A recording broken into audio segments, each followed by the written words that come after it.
Isa sa inabangan ngayon sa mundo ng boxing sa Pilipinas ay ang pagbabalik aksyon ng ating kababayan na may potensyal na maging world champion. Ito ay si Carl James Martin, ang Wonder Boy ng Ifugao.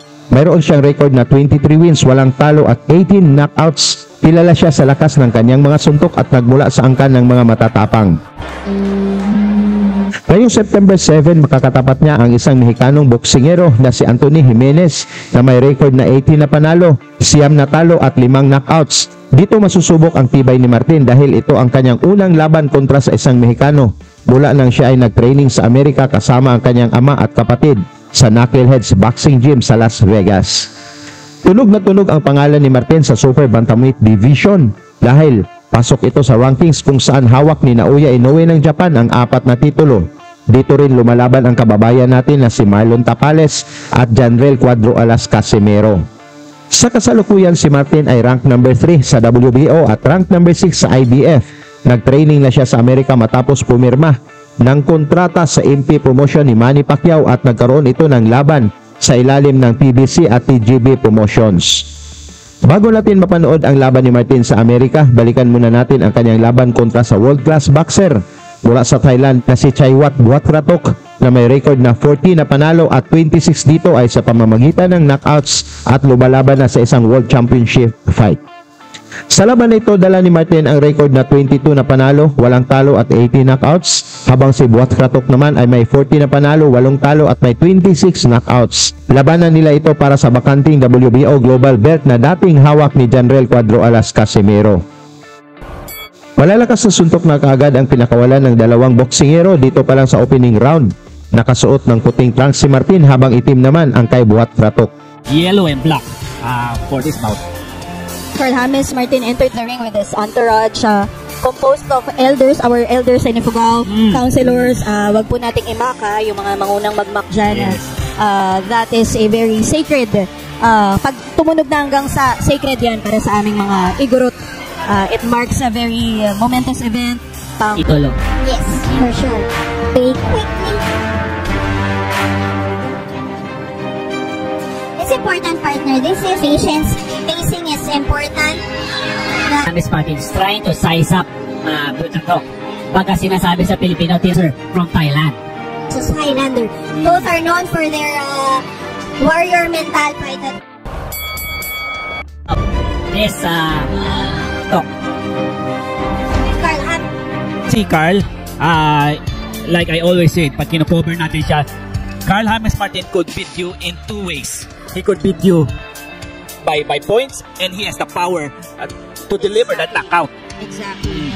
And of course, Carl has been constantly evolving.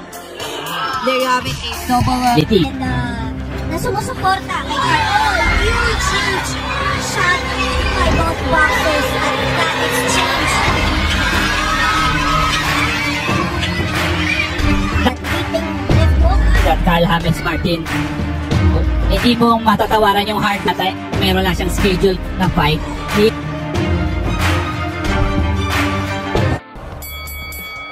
Tumama ang mga malalakas na suntok ni Martin ngunit tila hindi tinatablan ang veteranong Thai champion.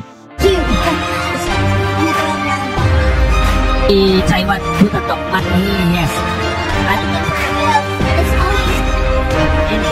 In this global title by the WBO, is a good nakuha ang world title of him right now.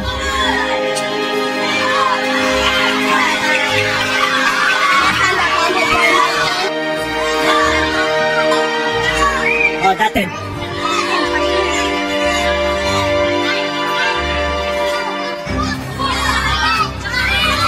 Yan ang game plan ngayon ni Chaiwat Buatratok. A nice uppercut by Carl James Martin. Oh!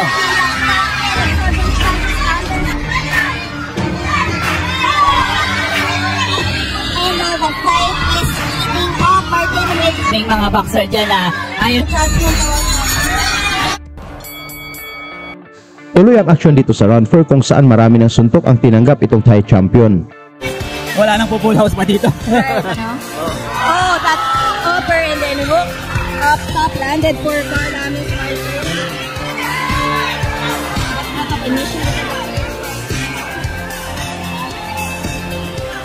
Yup. Buta talk also. Can you comment of real fight clips? So take it out for the W. For rank 4 in Thailand. Did connect for Carl James Martin. Ano ni Buta talk? Hindi natin alam kung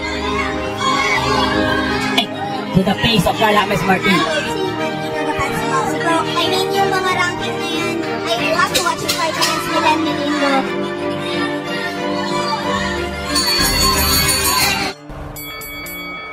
Pagdating sa round 5 mula sa sulidong na ipatama ni Martin, nasaktan niya si Buhat Pratok ngunit patuloy pa rin itong lumalaban. And that power punch. But what with that high guard just absorbs that punch and counters. Talk. Yes! Using his legs to just corner Martin, but Carl answers with a combination, was hit right there as he was getting out. Oh, that body really hurts. Talagang gigil at nagsisigawan ang mga Pinoy fans na nag-aabang sa pagbagsak ni Buhat Pratok. Oh, that left upper! Wow! Oh, wow! Martin with that uppercut! Certainly hurt Buhat Pratok! And he sends his blood in the water, partner! Oh, wow! I think Martin is smelling blood right now. Smelling that blood, that uppercut that gets to the blood! Wow! Oh, wow! Composed! Oh, wow! Hindi talaga yung Buta talk, yung mga body ko. Johnny Carl James Martin. And of course, what started... Oh, nice line by Martin. Oh, his knees are rubbed. Oh! Martin was able to roll that counter punch. Oh, another hook after hook by Martin. Very resilient rin yung Buta talk, partner. Of course. Inamana naman siya ng 1-2 doon. Oh! Wow, he was able to recover from that. He was stunned by those punches and he Was stunned by those punches and he is still standing, partner. Others with Oh, a little rubbery legs for Buta talk right now.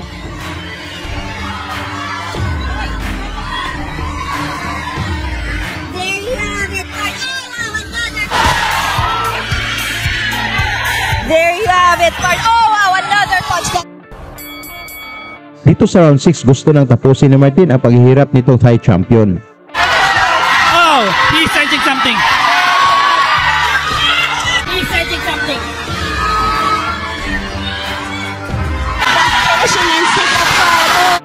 Mula sa isang sulidong na ipatama ni Martin, bumagsak si Buhat Pratok.